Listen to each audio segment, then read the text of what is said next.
Hello everybody and welcome back to a brand new episode of NASCAR Heat 3 Career Mode. I hope you're all having a great day. Today we end out the regular season in the Cup Series, and we still have 2 races to go in the Xfinity Series for the regular season. But we had Jeff Gordon in the car for a one-off deal at Indianapolis. Obviously Jeff Gordon being my favorite NASCAR driver all time, so we got him in the car for this episode now as they came through turns 1, heading down the straightaway down towards turns 2. So Gordon didn't have the best qualifying position, which was unfortunate, and he didn't really have the greatest race. He certainly found it being a little bit tough to make passes throughout this race here in Indianapolis. As we came towards the midway point of this race, you see Jeff making a pass there about for 14th on John Hunter Nemechek as he went down the back straightaway, trying to take over that position as he would only be able to get up to P14 by the time they came towards the final lap of this race. Now going down through turns 3, now through turns 4 behind the 22 and the 61 of Gralla and Cindric, trying to make it 3 wide as he went down the front straightaway for the final time here in Indianapolis. Jeff Gordon would come through to finish in the 14th position. So certainly unfortunate that he couldn't get at least a top 10, but Indianapolis certainly I don't run very good at. Our Xfinity team doesn't run very good at. Last season we had Fernando Alonso at Indianapolis and he ended up on his roof, so that was certainly unfortunate. But now it's time to set our sights on the Cup Series race, the last race before the playoffs. Cody Ware trying to get back in the top 30 in points to have a chance at making the playoffs, or will Jamie McMurray hold on to that last playoff spot, or will someone new win themselves in? We don't know. Someone new could get in with a win, but we will come across the line with a 48.525, and we will start the Brickyard 400 from the 15th starting position. Jimmy Johnson on the road in front of us in a must-win situation to get in as well. So let's get ready for the Brickyard 400. The Monster Energy NASCAR Cup Series has finally made its way to the Indianapolis Motor Speedway for the running of the Big Machine Vodka Brickyard 400. The Brickyard now marks the final stop of the regular season, a spot normally held by Richmond. So for those drivers on the fringe, kissing the bricks may mean a lot more than in years past. For them, a victory here may be their last shot at glory. Which of these drivers will make the final cut?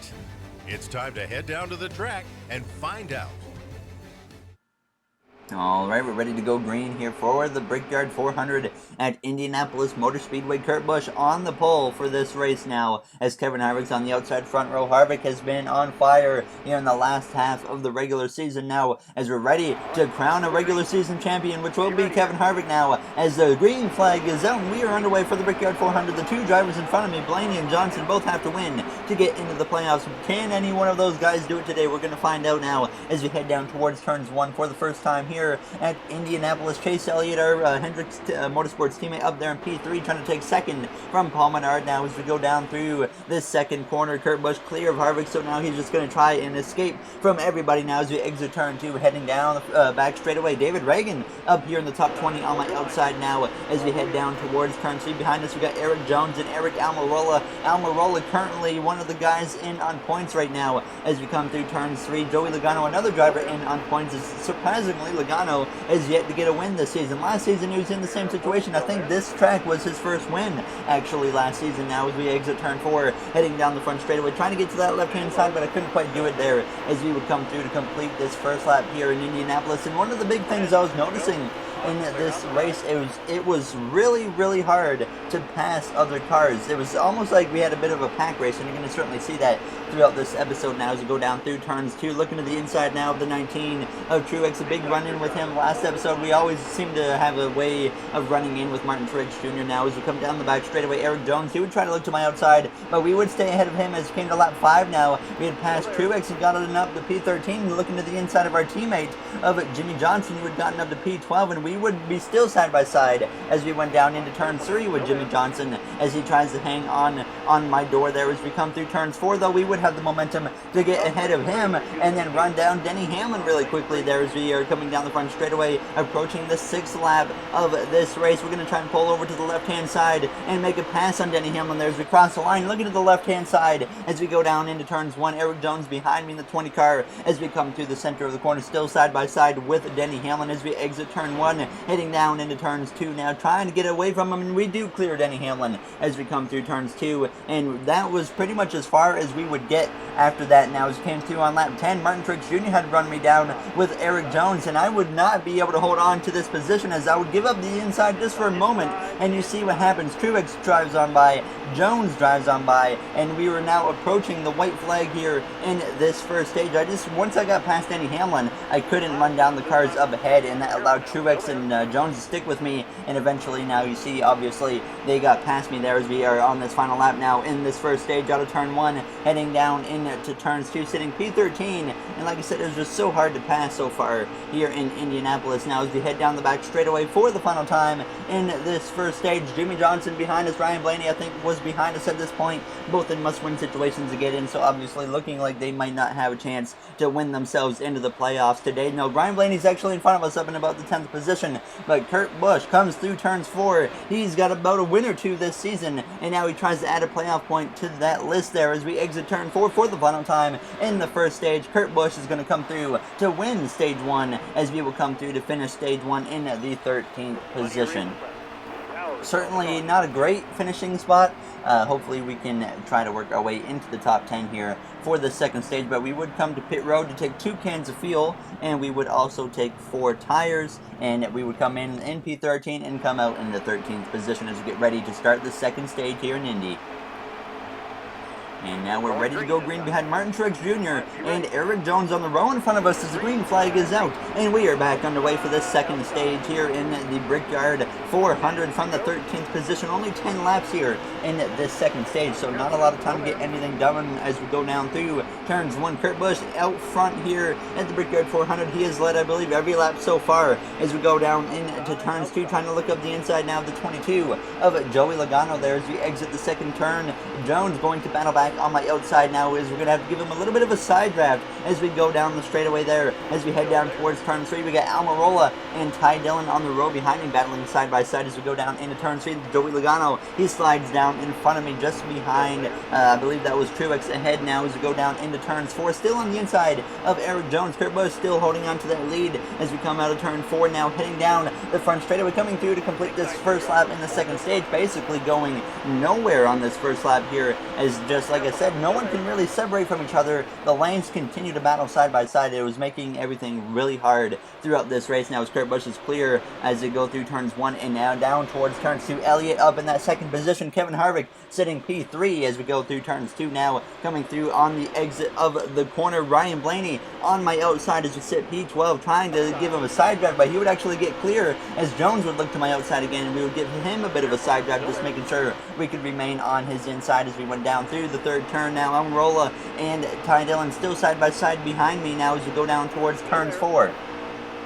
And I would pretty much get stuck here for the next handful of laps there as we came towards now lap 6. Still running in about P12, trying to side drive Eric Jones, trying to take over P11 as we went down into turn 3, making a little bit of contact there with Eric Jones as we came through the third turn. And most drivers were pretty much running the same position as earlier, except for a few, like Kevin Harvick, who had actually started drifting back now as he holds on to that 10th position. And as we came through with 2 to go, still running P12, but now looking to the inside of Kyle Busch in the 18 car as Eric Jones had moved his way throughout the field. Now as we come through, approaching the final lap in this second stage on the inside of Joey Logano, we clear Kyle Busch to finally gain a position here. It took us about 9 laps or so to gain 1 position because the passing was incredibly hard. You can see how hard it was when it took me 9 laps to pass Kyle Busch or pass anybody in general there as we came through turns 2. Joey Logano still on my outside on this final lap in the second stage. I try to get up to side draft him now. Oh, we slide up behind him instead now as we go down the back straightaway. Busch, Bowman behind us battling side by side as we head down towards turn 3 for the final time in this second stage. Kurt Busch continues to lead this race as we exit the third turn. Bowman and Busch still side by side behind us. Blaney up there in second in a must-win situation. Elliott third, Larson fourth, Keselowski and Truex battle for P5 as we touch the wall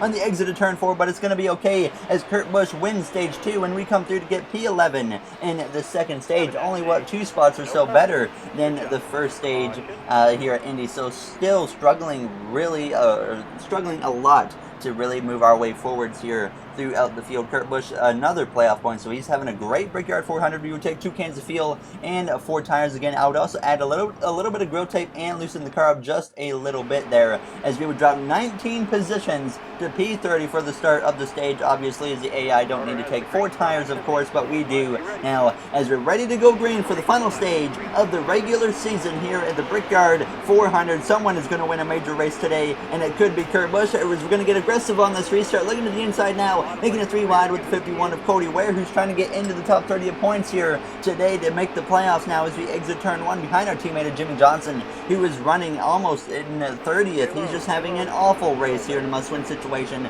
Unfortunate to see Jimmy Johnson struggling so much.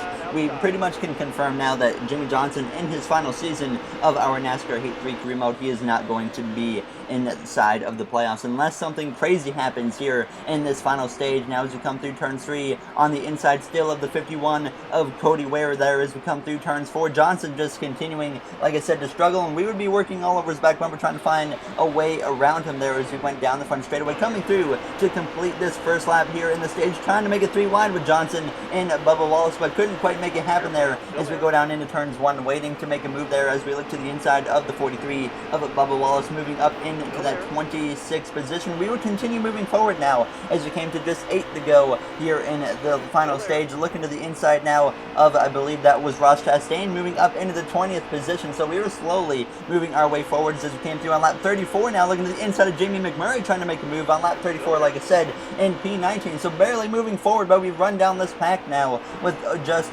over 5 laps to go in this race.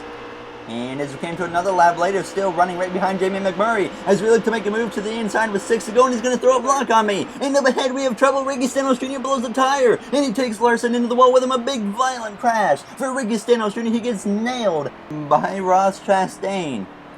A violent crash there brings up the yellow, and we would be forced to overtime for the Brickyard 400 now as the green flag is back out. 2 laps remain here on the outside of this 22 of Joey Logano. Certainly did not see that crash coming. That was certainly a surprise to me, and that was a big one there. Stenhouse hit hard many times there, as that was certainly unexpected there as we come through turns 1. A violent crash for Stenhouse, but we get back in this race. Not a good restart for myself here with just 2 to go. Obviously, we're locked in the playoffs. It's just about holding on at this point. We know we're not going to win this race. Everything hasn't really gone our way, and as we came through now on this final lap here in Indianapolis, looking to the inside of Ryan Blaney, but now we're going to get taken 3 wide by Michael McDowell there as we go through turns 2 on this final lap. Eric Jones actually has taken the lead from Kurt Busch at this point now, who has dominated this whole race as we're just having an awful last lap. And McMurray looking to my inside, Blaney on my outside. We slide up in behind Blaney as we're going to battle with McMurray down towards turn 3 for the final time here in Indianapolis. Now as we make contact with McMurray, he does not go fully to the bottom, and that pushes me up the track there as we come out of turn 3, hitting the wall. And now Larson comes through to hit me again,